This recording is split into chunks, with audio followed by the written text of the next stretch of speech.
తెలంగాణ రాష్ట్ర ప్రభుత్వం ప్రతిష్టాత్మకంగా తీసుకున్నటువంటి సన్న బియ్యం పంపిణీ అనేది అధికారికంగా కరీంనగర్ హౌసింగ్ బోర్డు కాలనీలో మంత్రి పొన్నం ప్రభాకర్ చేతుల మీదుగా జరిగింది. దీనికి సంబంధించి ప్రస్తుతం మనం రేషన్ షాప్లో ఉన్నాం. ఇదన్నీ కూడా పంపిణీకి సిద్ధమైనటువంటి పరిస్థితి. పూర్వంలాగానే ఈ కాంటా ఉన్నది.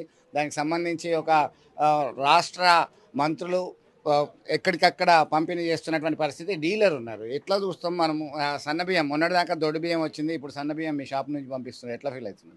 మేము చాలా సంతోషంగా వ్యక్తం చేస్తున్నాం. ఎందుకంటే ఇన్ని రోజులు మా మీద ఏదో ఒక రకమైనటువంటి అపోహ డీలర్ల మీద ఉండేది. ఇప్పుడు సన్న బియ్యం ఇస్తే ప్రతి కార్డుదారుడు వినియోగించుకుంటారు కాబట్టి మాకు ఎటువంటి చెడ్డ పేరు రాకుండా మేము కూడా మా కమిషన్ను మేము తీసుకొని మేము కూడా సంతోషంగా ఉంటామని నా భావాన్ని వ్యక్తం చేస్తాను. మంత్రి ఇతర అధికారులు అందరూ సమక్షంలో పంపిణీ చేయడం జరిగింది. దీనికి సంబంధించి మరొక వినియోగదారులు ఉన్నారు. అమ్మ, మీరు రేషన్ షాప్లో మొన్నటిదాకా దొడ్డు బియ్యం తీసుకున్నారు, ఇప్పుడు ఎట్లా ఉన్నారు?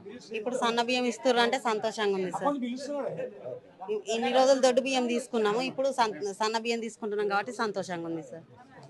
ఒక అధికారులు ఉన్నారు మనతో. మేడం, సో మార్నింగ్ మేడం, ఇప్పటివరకు దొడ్డు బియ్యం పంపిణీ చేసినటువంటి ప్రభుత్వము ఈ రోజు నుంచి అంటే అధికారికంగా సన్న బియ్యం పంపిణీ చేస్తున్నటువంటి పరిస్థితి. మంత్రి గారు ఇప్పుడే పంపిణీ చేశారు. ఎట్లా చూడొచ్చు? దీనికి సంబంధించి ఎలాంటి పాజిటివ్ ఉండబోతుంది? 100% పాజిటివ్ రెస్పాన్స్. ఎందుకంటే దేశంలోనే ఫస్ట్ తెలంగాణ ప్రభుత్వం అనేది ఈరోజు ప్రారంభించడం జరిగింది. మొన్న ఉగాది రోజున మన ఆనరబుల్ సీఎం గారు ప్రారంభించడం జరిగింది.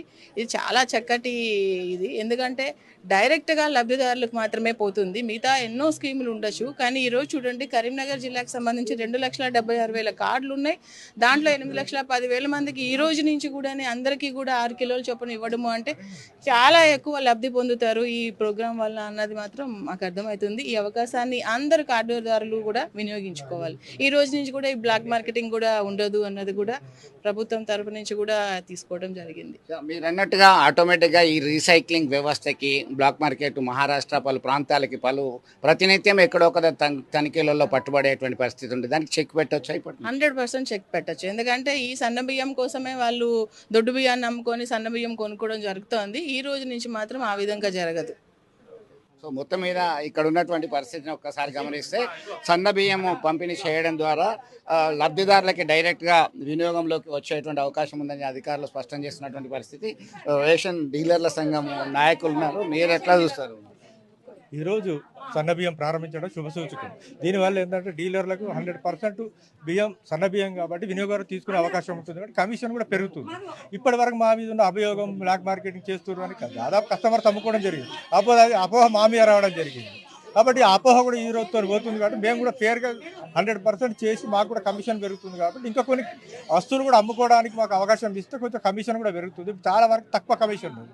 కమిషన్ కూడా ప్రభుత్వం మనకు ఆల్రెడీ కాంగ్రెస్ మేనిఫెస్టోలో మనకు 300 రూపాయల కమిషన్, 5,000 రూపాయల గౌరవ వేతనం ఇస్తామని చెప్పడం జరిగింది. మంత్రుల దృష్టికి, ప్రభుత్వ అధికారుల దృష్టికి ఈ డిమాండ్ మీరు తీసుకోపోవడం జరిగింది. గౌరవ సివిల్ సప్లై మినిస్టర్ మన ఉత్తమ్ కుమార్ రెడ్డి గారి దృష్టికి తీసుకోపోవడం జరిగింది. కాకపోతే ఇంకా అది కూడా ఏది ఉంటే మాకు 100% న్యాయం జరుగుతుంది. మేము 100% ప్రజల్లోకి తీసుకుపోగలుగుతాం.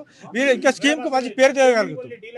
ఇదే స్కీమ్ ఇట్లా కొనసాగించాలని కోరుకుంటున్నాం. రాష్ట్ర ప్రభుత్వం గతంలో ఇచ్చినటువంటి హామీ మేరకి తమకి రావాల్సినటువంటి కమిషన్ పెంచాలి, అలాగే దానికి సంబంధించినటువంటి గౌరవ వేతనం సైతం ఇవ్వడానికి సిద్ధంగా ఉన్నామని చెప్పడం జరిగింది. ప్రస్తుతం మనం చూస్తున్నాం, ఇది ఒక పండగ వాతావరణం లాగా ఈ కార్యక్రమాన్ని ప్రారంభించడం జరిగింది. ఎలాంటి దుర్వినియోగం జరగకుండా ఖచ్చితంగా ప్రజలకి అందుబాటులోకి చేయాలి, వినియోగదారులకి ఇవ్వాల్సినటువంటి అవసరం ఉంది అని చెప్తున్నటువంటి పరిస్థితి అయితే మనం గమనించవచ్చు. దీనికి సంబంధించి కొంతమంది లబ్ధిదారులు సైతం ఇప్పుడే తీసుకెళ్లడం జరిగింది. దీనికి సంబంధించినటువంటి పంపిణీ చేసినటువంటి పరిస్థితి అయితే గమనించవచ్చు. కొంతమంది నేతలు, ఇతర రాజకీయ ప్రముఖులు అందరూ కూడా హాజరయ్యారు. అధికారుల సమక్షంలో లబ్ధిదారులకి పంపిణీ చేయడంతో చాలా ఆనందాన్ని వ్యక్తం చేస్తున్నటువంటి పరిస్థితి అయితే మనం గమనించవచ్చు. వీడియో జర్నలిస్ట్ సుమంత్తో కలిసి Chandrashekar, RTV, Karimnagar housing board colony. మరిన్ని వీడియోస్ కోసం ఛానల్ ని సబ్స్క్రైబ్ చేయండి. లేటెస్ట్ అప్డేట్స్ కోసం వాట్సాప్ ఛానల్ ని ఫాలో అవ్వండి. ఆ లింక్ డిస్క్రిప్షన్ లో ఉంది.